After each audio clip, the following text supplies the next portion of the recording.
Então vamos dar início à nossa reunião clínica do grupo de estudo do movimento neurocomportamental do HC. Meu nome é Camila, sou residente do 3º ano de neurologia daqui do HC e hoje nós vamos falar sobre a síndrome neuroléptica maligna. Vamos começar vendo um vídeo, né? E eu queria a opinião de vocês se com esse vídeo aqui, com esses achados, a gente poderia dizer se o paciente tem ou não a síndrome neuroléptica maligna. Lembrando que ele foi exposto, né, segundo detalhes do site, a Aldol, injeção intramuscular de Aldol.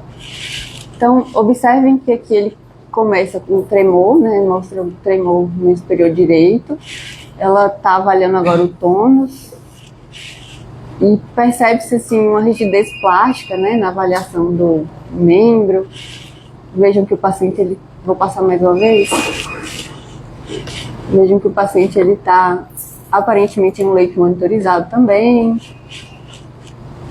com poucos movimentos, né, aparentemente está mais rígido, hipocinético. Aqui pressão desse lado também, o lado esquerdo, com tremor também, né, tremor bilateral. Vocês acham que através dessa avaliação curta a gente consegue dizer que esse paciente preenche critérios para a síndrome neuroléptica maligna? Não, né? Então é sobre isso que a gente vai falar, né? Os critérios da síndrome neuroléptica maligna e principalmente os diagnósticos diferenciais. O que diante de um paciente desse jeito a gente deveria também pensar, avaliar, procurar no exame físico para excluir outras causas. Nossa discussão de hoje tem como base esse artigo de revisão que foi publicado mês passado na New England Journal of Medicine, que é sobre síndrome neuroléptica maligna, né? E para a gente discutir sobre esse tema hoje, a gente vai passear sobre alguns tópicos. O primeiro deles é sobre a introdução. Vamos relembrar quem são os antipsicóticos, né, os típicos, os atípicos e o mecanismo de ação, para a gente poder compreender como se dá esse efeito adverso do uso dos antipsicóticos, que é a síndrome neuroléptica maligna. Vamos falar sobre a epidemiologia, a patogênese dessa doença, a apresentação clínica com ênfase nos diagnósticos diferenciais, um pouquinho sobre o tratamento e o desfecho dos pacientes. Para a gente entender um pouquinho da síndrome neuroléptica maligna, a gente precisa voltar os conceitos básicos da farmacocinética dos antipsicóticos. Então, os antipsicóticos, né, eles atuam de uma forma mais simplória, né, assim por dizer, da farmacocinética, como antagonista do receptor D2 da dopamina. E a gente tem 4 grandes vias que vão nos ajudar a entender o mecanismo de ação e a fisiopatogênese dessa doença. Então, a primeira via, que é a via mesolímbica cortical, que é essa daqui que está sinalizada em vermelho, é uma via que vem aqui do núcleo accumbens e vai para o córtex pré-frontal. A dopamina aqui no núcleo accumbens, quando ela está em grande quantidade, ela tende a gerar sintomas comportamentais positivos, por exemplo, delírio, alucinação, um quadro mais psicótico. Quando ela está aqui reduzida no córtex pré-frontal, ela tende a causar sintomas comportamentais negativos, como embotamento. Isso pensando no modelo teórico para que os antipsicóticos foram criados, que é para a esquizofrenia. E um antipsicótico ideal, ele tenderia a reduzir esses sintomas positivos e aumentar um pouquinho esses sintomas negativos, né? Em outras palavras, colocar o paciente dentro da casinha. E eles realmente atuam nessa via. O problema é que eles atuam em outras 3 vias também, que é a via nigrostriatal, via tuberoinfundibular e em outros receptores. E quando eles atuam nessas vias, a gente vai ter alguns outros sintomas que não são sintomas tão desejáveis, que seriam os efeitos adversos. Nessa via nigrostriatal, né, aqui, quando a gente tem a inibição do receptor D2 da dopamina, a gente vai ter os sintomas extrapiramidais. Quando a gente tem a inibição da dopamina no hipotálamo, a gente tem um aumento da produção de prolactina e pode acontecer uma hiperprolactinemia com galatorreia. E quando ela atua nesses receptores periféricos, né, a gente pode acontecer, né, sintomas autonômicos. E pensando nisso, né, pensando nessa via de efeitos, a gente tem dois tipos de antipsicóticos, né? Uma classificação geral. Os antipsicóticos típicos, que foram os primeiros, né, a serem descobertos. O primeiro a ser descoberto foi a clorpromazina. E hoje os típicos que a gente ainda faz uso é a clorpromazina, o haloperidol e a levomepromazina. Ele recebeu esse nome típico porque ele atua da forma típica esperada, lá na via mesolímbica cortical, entre aspas, colocando o paciente dentro da casinha com relação aos efeitos dos sintomas comportamentais. Só que ele também inibe outra via e ele gera os sintomas extrapiramidais de uma forma bem importante. E esses sintomas, eles são mais potentes porque os antipsicóticos típicos, ele tem uma afinidade maior pelo receptor da dopamina pós-sináptico. Então, aqui tem um desenho esquemático do receptor pós-sináptico da dopamina e a gente vê vários fármacos se ligando e eles se mantêm ligados ao longo do tempo. Então, essa afinidade pelo receptor é maior, por isso que ele gera sintomas adversos, efeitos adversos mais importantes, né? Enquanto que os atípicos, que são todos os outros que vieram depois, como exemplo, quetiapina, risperidona, aripiprazol, eles têm uma afinidade menor pelo receptor. Então, eles se ligam ao receptor D2 da dopamina, mas essa ligação ela tem uma afinidade menor e ela se desliga com o tempo. E o nome atípico vem desse fato, de ele ter uma afinidade menor. Então, ele consegue ter o controle dos sintomas comportamentais, atuando de uma forma parecida com os típicos, mas ele se comporta de uma forma atípica, porque ele tem uma afinidade menor, então ele gera menos efeitos adversos, né, comparado com os típicos. O nome típico e atípico vem desse mecanismo de ação, assim, atuar no controle comportamental, mas de uma forma atípica gera menos efeitos adversos extrapiramidais. E entendendo todo esse mecanismo de ação, né, como que acontece os efeitos adversos especialmente, é que a gente vai passar agora a falar um pouco mais aprofundado sobre a síndrome neuroléptica maligna.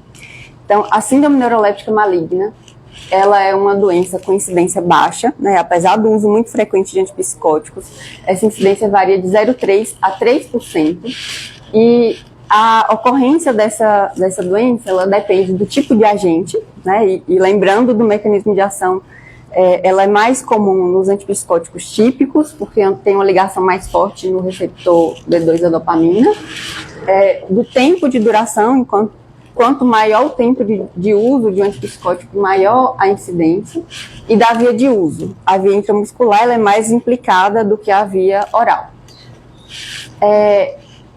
Existem poucos estudos, né, de incidência, prevalência da doença, porque ela é uma doença rara, mas existe um estudo japonês que ele mostrou que a menor mortalidade está associada ao uso dos agentes atípicos, né, como esperado. E os fatores de risco para essa doença, eles também não são muito bem estabelecidos em termos estatísticos, porque também a incidência é baixa, mas observou-se que os pacientes que desenvolviam síndrome neuroléptica maligna, retrospectivamente, eram os pacientes que estavam desidratados, faziam uso de múltiplos antipsicóticos, estavam fazendo uso de doses progressivamente maiores, tinham feito uso do remédio pela via intramuscular e tinham tido um evento prévio de síndrome neuroléptica maligna. E a patogênese dessa doença, a forma como os sintomas se expressam, eles são bem explicados por aquelas 4 vias que a gente tinha falado da farmacodinâmica. Então, quando a gente tem a inibição do receptor da dopamina na via mesolímbica cortical, a gente vai ter uma redução do nível de consciência, que é um dos sintomas da doença.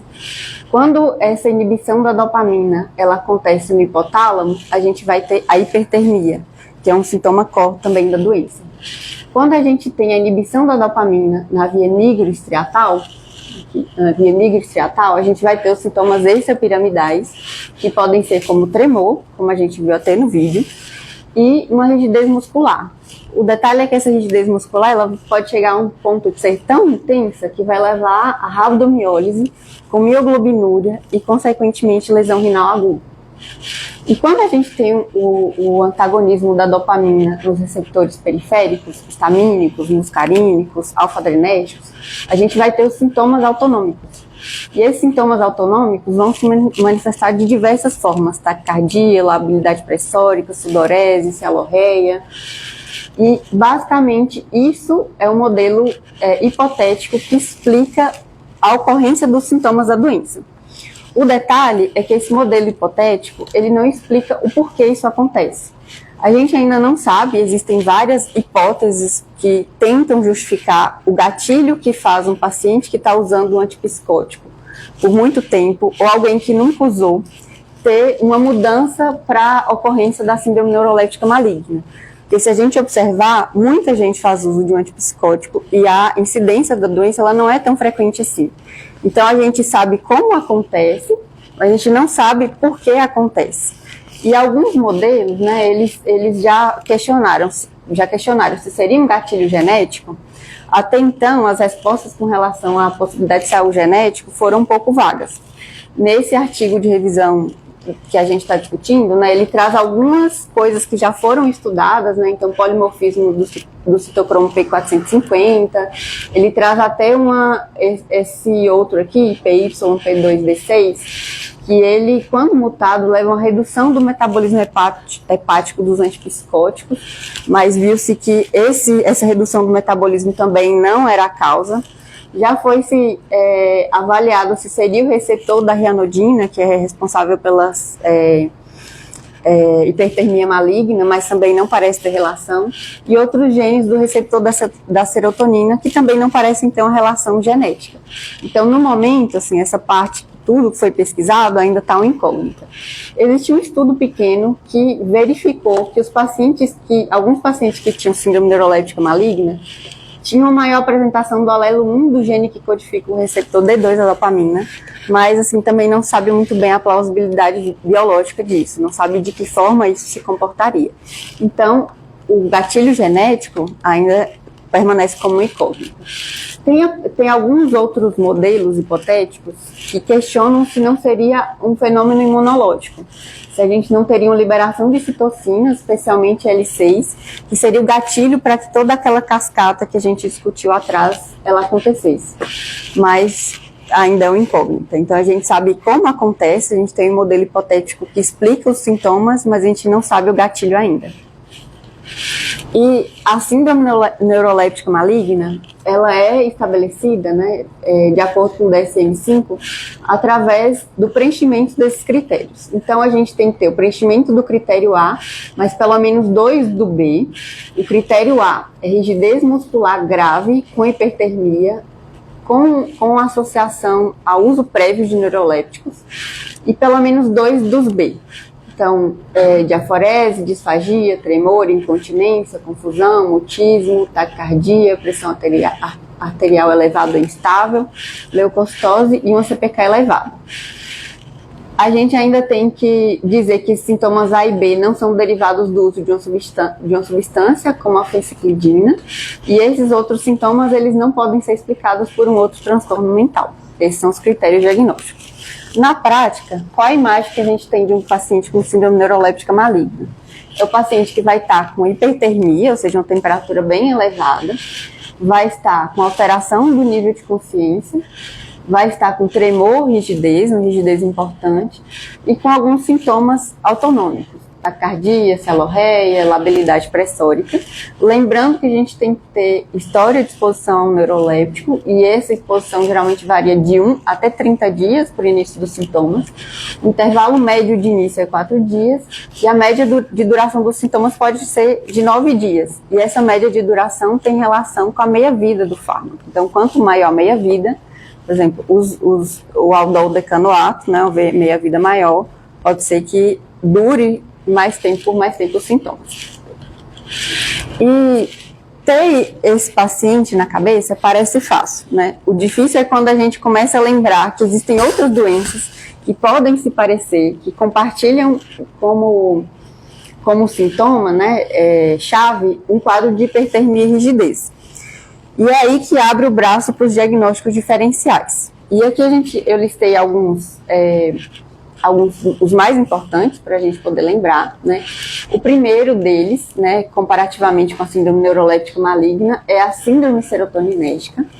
A síndrome serotoninérgica, ela acontece pelo aumento da atividade de serotoninérgica no sistema nervoso central, após a exposição de um fármaco que pode aumentar o tônus serotoninérgico, e ela é caracterizada pela tríade de alteração do estado mental, inquietude, delírio, irritabilidade, hiperatividade autonômica e anormalidades neuromusculares.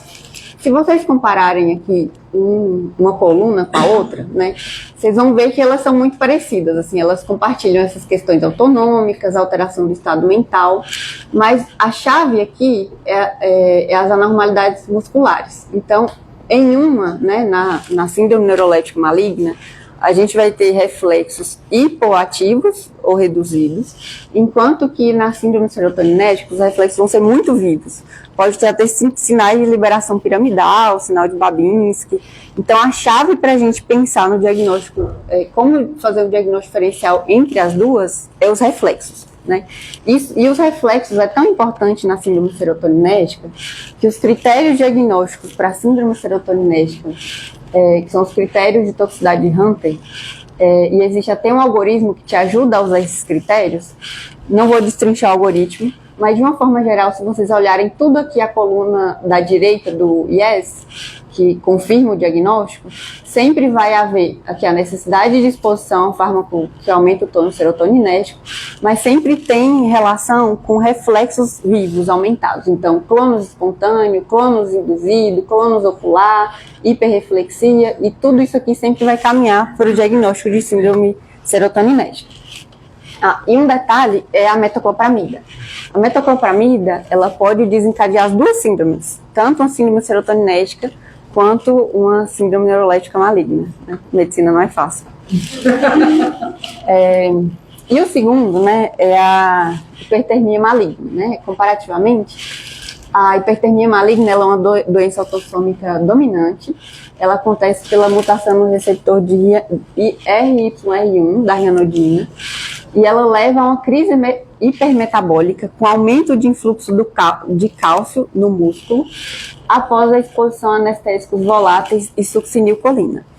Como a hipertermia maligna ela é um fenômeno muito muscular, muito localizado, a chave para a gente diferenciar uma da outra, claro, além da história clínica de exposição a succinilcolina e anestésicos voláteis, é os sintomas musculares muito exuberantes, com poucos sintomas autonômicos, né, comparativamente poucos sintomas autonômicos, praticamente sem alteração de nível de consciência, mas muitos sintomas musculares, muita rigidez, né, muita elevação de CPK. Então essa é a chave, pensar muito mais sintomas musculares do que autonômicos e alteração de nível de consciência. A síndrome de abstinência, elas também, a história clínica também vai ajudar. Então, o paciente ele tem que ter um passado de abuso de substâncias psicoativas e ele vai ter sido privado do uso dessas substâncias. E os sintomas dela, assim, comparativamente com a síndrome neuroléptica maligna, eles são muito mais autonômicos e alteração de nível de consciência do que musculares, né? Musculares são mínimos ou ausentes. Então, essa é a dica também. Os outros dois são um pouco mais difíceis, né? A catatonia, ela é uma síndrome comportamental marcada pela inabilidade de se movimentar, apesar da capacidade física para tal. Ela pode ser uma doença orgânica, pode ser uma doença psiquiátrica. Existem algumas doenças neurológicas que podem se comportamentar clinicamente como a síndrome catatônica. E essa catatonia ela é dividida em 3 tipos: a retardada, a excitada e a maligna. Aqui, o diagnóstico diferencial principal é com a maligna, porque ela é uma condição que pode ser ameaçadora à vida, assim como a síndrome neuroléptica. A retardada é aquela típica que a gente vê do paciente da psiquiatria. A excitada, o paciente já tem mais movimentos, e a maligna, ela pode ter muita rigidez muscular, muito delírio, com uma elevação do CPK. E existe ainda, o UpToDate ele traz assim, que existe um estudo observacional que observou que os pacientes com catatonia maligna tinham sintomas, em 20% deles, os sintomas eram indistinguíveis da síndrome neuroléptica maligna. E eles trazem que existe uma corrente de autores que até chama a síndrome neuroléptica maligna de uma catatonia induzida por drogas, de tão parecido que é os sintomas. Mas a chave aqui para a gente pensar no diagnóstico de catatonia é, se não houver exposição a neurolépticos, essa história de falta de um medicamento que possa ter induzido o quadro, e outros sintomas psiquiátricos. Então, a catatonia ela pode ter o negativismo, rigidez séria, ecofenômenos, ecopraxia, ecolalia, isso poderia ajudar, mas lembrando que os sintomas, por vezes, podem ser muito parecidos e difíceis, de difícil diagnóstico. O tratamento é muito semelhante, então, na prática da fase aguda, assim, o tratamento não distinguiria. Se ter esse diagnóstico, sim ou não geraria tanto prejuízo para o paciente, porque o tratamento é muito semelhante. E a síndrome anti-NMDA, né, que a gente aqui vai falar um pouquinho sobre a encefalite anti-NMDA, ela é uma doença autoimune, que cursa com sintomas psiquiátricos, pode incluir entre esses sintomas catatonia e pode ter uma sensibilidade aumentada a neurolépticos. Aqui, né, existe alguns pontos que eu quero destacar. Então, o primeiro é que o tratamento é muito diferente, né? Então, por isso que é muito importante a gente pensar no diagnóstico, uma doença autoimune, e exige um tratamento diferente. E o segundo, a encefalite anti-NMDA, ela pode iniciar com sintomas psiquiátricos apenas. Frequentemente, esses pacientes com encefalite anti-NMDA, eles vão primeiro no psiquiatra em vez do neurologista. E aí pode sim acontecer a exposição a neurolépticos antes de chegar a um diagnóstico definitivo.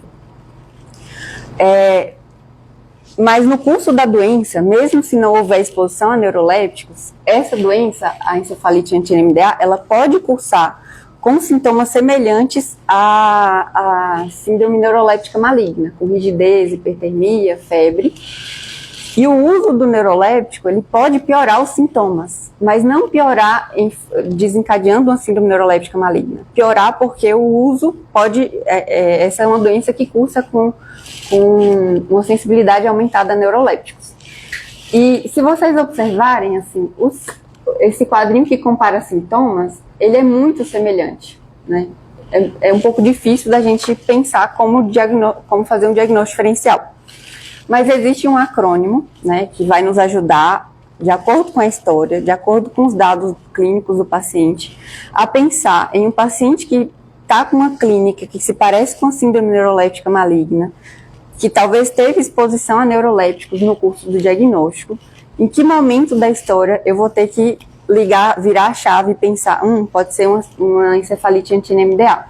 Esse acrônimo, ele foi criado pelo Dalmau, que é um pesquisador muito importante, ele pesquisa muito sobre encefalite anti-NMDA, e ele propôs esse acrônimo, né, em português, procurar por encefalite anti-NMDA, que é Search for NMDA Receptor Antibody.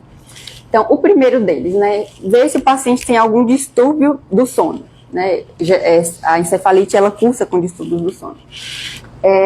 Avaliar na história se ele tem desinibição, se ele teve comportamentos maníacos, se alternou depressão com comportamentos maníacos, se teve história de agitação ou agressividade, se o quadro foi de início muito rápido, se trata-se de uma população mais jovem, né, crianças e adolescentes, se a história psiquiátrica ela é ausente na família, se o paciente tem uma catatonia flutuante, ora está com a catatonia retardada, ora está com a catatonia excitada, se tem história de sintomas comportamentais negativos e positivos na apresentação, déficit de memória, mutismo, redução da fluência verbal, se na história ele cursou com intolerância a antipsicóticos e excluir síndrome neuroléptica maligna. E aqui ele diz basicamente isso, que os pacientes virgens de neurolépticos, eles podem se comportar clinicamente como a síndrome neuroléptica maligna. Então é importante a gente distinguir se não se trata de um paciente com síndrome neuroléptica maligna. E pesquisar os autoanticorpos, né, fazer outros exames, ressonância, EG, sempre que essa dúvida, sempre que houver esses sintomas mais exuberantes, muito mais do que sintomas motores, autonômicos e alteração do estado mental surgir na história. E existe aí uma pergunta quente que pode acontecer nos nossos PIs, né? O nosso vozinho com doença de Parkinson, lá do SP2, ele internou porque ele tinha uma instabilidade postural muito intensa, porque ele fraturou o fêmur, internou para poder fazer correção lá na ortopedia. Só que aí a cirurgia foi adiada 5 vezes, e aí ele ficou em jejum e tiraram a levodopa dele. E aí chamaram a gente para ver o vozinho porque ele estava muito rígido. E aí, o que vocês acham que aconteceu? Ele teve uma síndrome de parkinsonismo e hiperpirexia. É uma síndrome que ela se comporta como uma síndrome neuroléptica no contexto de retirada ou redução abrupta da levodopa, ou de agonistas dopaminérgicos e raramente amantadina. Porque os efeitos extrapiramidais, eles são pelo bloqueio da levodopa, ou pelo bloqueio da dopamina no receptor D2. Quando um paciente está acostumado com altos níveis de levodopa no sistema nervoso central, quando a gente tira abruptamente, é como se fosse equivalente. Então, ele pode ter um comportamento de uma síndrome neuroléptica maligna nesse contexto. O tratamento é voltar as medicações nas doses prévias e pode ser um quadro grave que pode ter indicação de tratamento até melhora dos sintomas em UTI.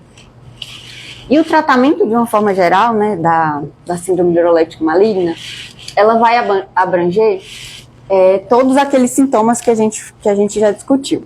Então, o primeiro passo é definir onde esse paciente pode ser tratado. Se é um paciente que precisa estar na UTI, um leito monitorizado, ou se ele pode, se é um quadro mais leve, ele pode estar em outro lugar. E dessa forma, né, o primeiro ponto que a gente vai discutir é o tratamento da instabilidade pressórica. A instabilidade pressórica, se o paciente estiver desidratado, o que pode acontecer, tem que ser inicialmente reposto fluidos. E essa variação ampla de pressão, ela responde ao uso dos alfa-agonistas, como a clonidina, e os bloqueadores do canal de sódio, como a clevidipine e a nicardipina. A hipertermia, ela é tratada com meios, tanto medicamentosos quanto outros meios, né, meios físicos, para reduzir a temperatura do paciente. A rabdomiólise, ela pode ser muito grave, né? E aí ela pode gerar distúrbios hidroeletrolíticos. É importante ter atenção para a correção desses distúrbios. É importante também fazer um balanço adequado hídrico, repor fluidos, e para evitar lesão renal aguda, manter a diurese entre 200 e 300 ml a hora. Então, é uma hidratação muito intensa. E para tentar tratar a rigidez muscular, a gente vai ter que graduar quão grave é essa rigidez muscular. Se o paciente ele estiver com temperatura de 38 a 41, a gente já considera algo mais grave. Se for um pouco mais baixo, não for uma rigidez tão intensa, apenas o uso do lorazepam pode resolver. 38 a 41 de temperatura, rabdomiólise intensa, paciente grave, pode ser que a gente precise usar a mão de outros fármacos, entre eles o dantrolene, que vai causar relaxamento muscular, e a gente pode usar também agonistas dopaminérgicos para tentar melhorar o quadro. Na série de casos que foi feito, os pacientes graves, eles respondiam melhor ao uso desses fármacos. Então, é muito recomendado fazer uso se o paciente estiver realmente muito hipertérmico, rabdomiólise muito importante. O comprometimento respiratório ele tem que ser também tratado de acordo, né? E se houver necessidade de intubação, precisa intubar. Especialmente pensando na alteração do nível de consciência. E essa alteração do nível de consciência, a gente tem que lembrar que a gente não pode expor o paciente a neurolépticos nesse período. A gente tem que tirar os neurolépticos, então, se houver uma alteração do nível de consciência, não usá-los. E evitar usar fármacos que aumentam o tônus serotoninético, para a gente não ter confusão diagnóstica ou confusão de melhora dos sintomas. Então, é preferível usar Precedex, lorazepam e ketamina. né? E lembrando que o paciente ele é grave, ele necessita de outros cuidados, então cuidados para úlcera de córnea, cuidados para lesão por pressão, inibidores de bomba de próton para evitar úlcera gástrica e profilaxia de TEV. Então, essa é uma doença que ela é potencialmente grave, né? O tempo de recuperação da síndrome neuroléptica maligna, ela varia de 7 a 10 dias. E ela varia conforme a meia-vida da droga. Quanto maior a meia-vida, maior o tempo de recuperação. As complicações tardias, elas podem ser fatais, e entre elas é a lesão renal aguda, que pode cursar com distúrbios hidroeletrolíticos graves e pneumonia broncoaspirativa. Se houver necessidade de retornar os antipsicóticos em um paciente que teve história de síndrome neuroléptica maligna, sugere-se reiniciar com pelo menos 2 semanas da resolução do quadro, a resolução completa do quadro, e dar preferência para drogas atípicas, que têm o menor potencial gerador desencadeante de síndrome neuroléptica maligna, começar com doses baixas, progredir lentamente. E eles citam a possibilidade de uso da clozapina, que ele é um pouco melhor para esse perfil. É isso, gente. Obrigada.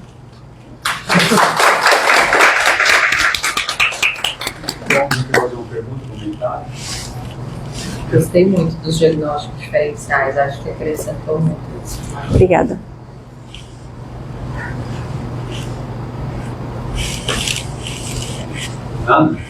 Para todos os pacientes, vocês acham que deveria colher líquor quando apresentam um caso desse?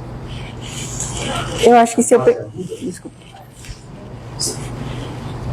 Se você não tiver o histórico direito, você falou sim, é encefalite anti-NMDA. Catatonia versus síndrome neuroléptica maligna versus encefalite NMDA. Você está pensando em uma coisa aguda, tipo pensando em meningite, por exemplo? Meningite, encefalite. Porque a gente às vezes tem alguns PIs na psiquiatria sobre catatonia. Né? E é uma coisa que você abordou e muitas vezes a gente fica, né? Uma das doenças... Líquor, né? Na prática, você tem que chamar atenção. Foi só com meningite, raramente vai acontecer. Pode acontecer, mas eu acho que a dica aí é a rigidez muscular, né? A alteração da CPK, e aí, o pessoal diferencia, bom, acho que a hipertermia maligna, ela é desencadeada por um outro tipo de droga, né? Eu acho que tem esse fenômeno, mesmo embora tenha essa coisa do update de falar que assim o serotoninérgico dá para diferenciar, é difícil. Eu acho que muitas vezes é difícil você perceber só pelo reflexo, porque tem dilatação da pupila, tem biocronia, você dizer que é serotoninérgica e não é síndrome maligna, é tudo meio parecido.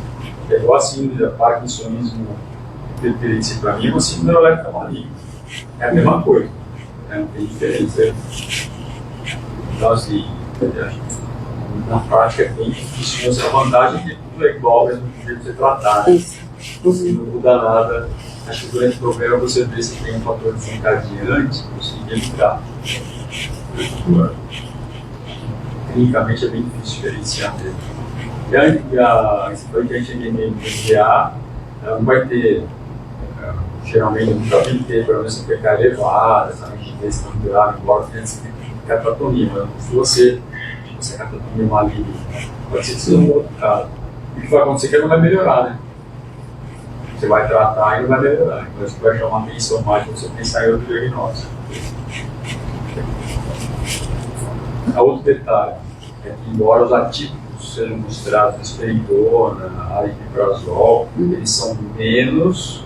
Você tem um jeito de você classificar todos os neurolépticos, né? Os típicos, que são os que grudam lá no receptor, e os atípicos que desgrudam rápido, que aí é quetiapina e clozapina. Tem outros que estão meio que mais próximos daqui, mas se você não falar atípicos mesmo, é a quetiapina e clozapina. Mesmo assim, não são totalmente. Existem casos, por exemplo, do parkinsonismo, induzidos por quetiapina e por clozapina, geralmente em doses mais altas. Mesmo eles fazem um bloqueio ali, mas embora seja muito mais. Muito bom, excelente. Obrigada, professor. Bom, a semana que vem a gente vai ter uma apresentação do aluno, né?